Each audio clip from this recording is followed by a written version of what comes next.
ये आपका हिंदू न्यूज़पेपर है जिसकी मैं संपादकीय डिक्टेट करूँगी अभी, और आप लोग बहुत अच्छे से इसको लिखिएगा। जितने भी डिफ़िकल्ट वर्ड होंगे उनको मैं लिख के और इस पे बता दूँगी। उनको पहले वर्ड्स की प्रैक्टिस कर लेना, उसके बाद डिक्टेशन लिखना, ठीक है। इसको बहुत अच्छे से मैं अभी डिक्टेट कर दे रही हूँ, और स्पीड को शुरुआत में मैं थोड़ा स्लो लेके चलूँगी। जब 5-10 हो जाएंगे उसके बाद हम आपको पूरा स्पीड बढ़ा देंगे अच्छी खासी। और कोशिश करिएगा कि अगर 80 का एग्ज़ाम है तो 100 की तैयारी करके जाएंगे, तभी आप सोचेंगे कि हमारा निकल सकता है, क्योंकि स्पीड वहाँ एग्ज़ाम हॉल में फ्लक्चुएट होती है।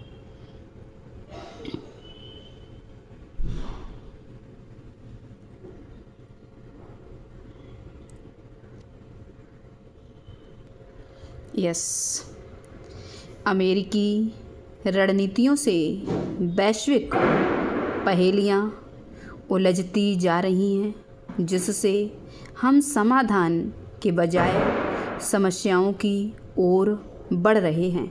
अमेरिका केवल अपने अनुरूप परिवर्तन करने में लगा है, और इस मोर्चे पर वह किसी भी देश की किसी भी सलाह पर कान नहीं दे रहा है।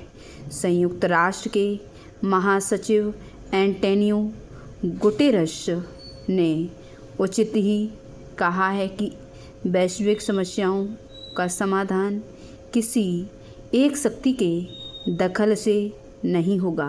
गुटेरस ने अपने कार्यकाल के 10वें अंतिम वर्ष की शुरुआत के अवसर पर आयोजित संवाददाता सम्मेलन में अमेरिकी रवैये पर निराशा का इजहार किया है।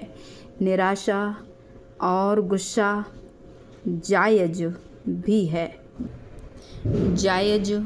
है, क्योंकि अमेरिकी राष्ट्रपति डोनाल्ड ट्रंप एक बार फिर संयुक्त राष्ट्र का नाम नहीं ले रहे हैं।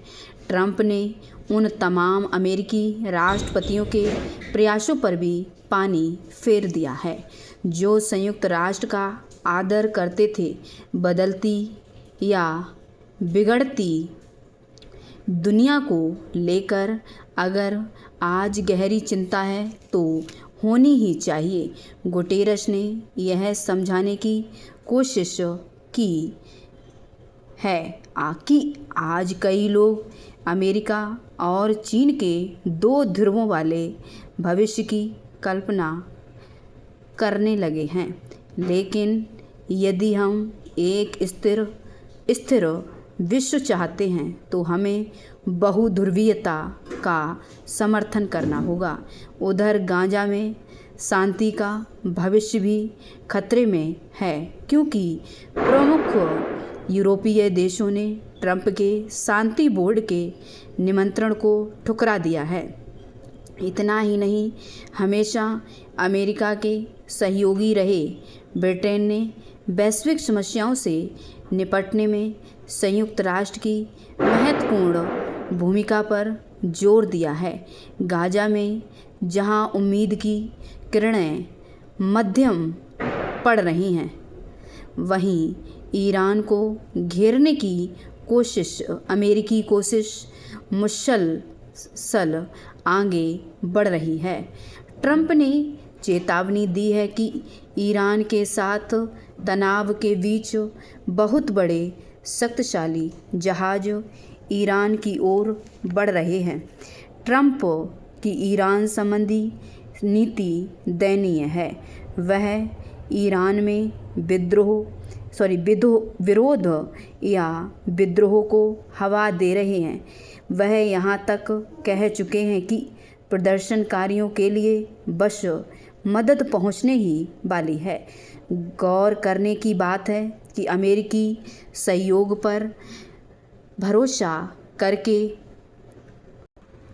प्रदर्शन के लिए सड़कों पर उतरे हजारों ईरानी काल के गाल में समा चुके हैं, और अभी भी अमेरिका मदद पहुंचाने के दावा कर रहा है। अमेरिका खुद पर लोगों के भरोसे को लगातार घटा रहा है। इसका खामियाजा उसे दशकों तक भुगतना पड़ सकता है। इसके पहले अमेरिकी राष्ट्रपति ट्रंप यूक्रेन के भरोसे को भी तोड़ चुके हैं। यूक्रेन को भी रूस के मुकाबले में खड़े होने के लिए अमेरिका और नाटो ने प्रेरित किया था। आज स्थिति क्या है? आज रूस और यूक्रेन के बीच अविश्वास की खाई इतनी गहरी हो गई है कि किसके भरोसे पर और किस शहर में ज़ेलेंस्की और पुतिन की मुलाकात मुमकिन है, यह कहना मुश्किल है। लगे हाथ वेनेजुएला के हालात पर भी गौर कर लेना चाहिए।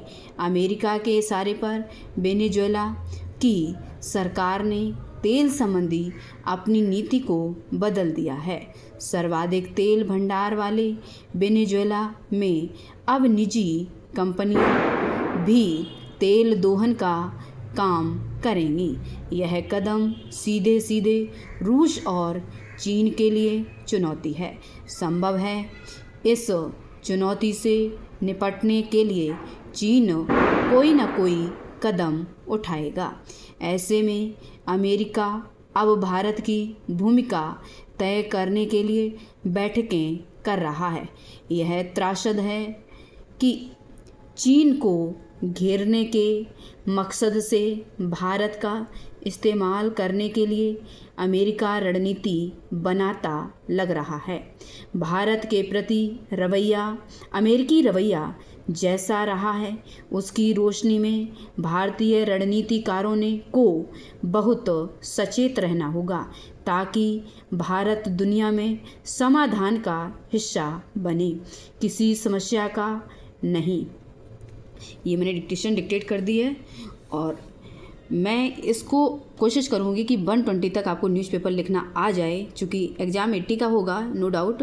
लेकिन अगर डिक्टेशन फ्लक्चुएट होगी तो आपको किसी भी तरह की कहीं पे भी कोई दिक्कत नहीं होगी, कितना भी वो फ्लक्चुएट करेंगे। और दूसरे जितने भी डिफ़िकल्ट वर्ड होंगे वो हम हर डेली के डेली बताते चलेंगे। कोशिश करिएगा कि पहले डिफ़िकल्ट वर्ड की प्रैक्टिस हो जाए, देन डिक्टेशन लिखिएगा और बहुत डिक्टेशन को इतने पेशेंस के साथ लिखिएगा, एक एक वर्ड को, एक एक वॉवेल को बहुत कायदे से लगाइएगा जिससे पढ़ने में किसी भी तरह की दिक्कत ना हो। ठीक है, लिखो और मैं इसके वर्ड्स भेजती हूँ। ठीक है, चलो।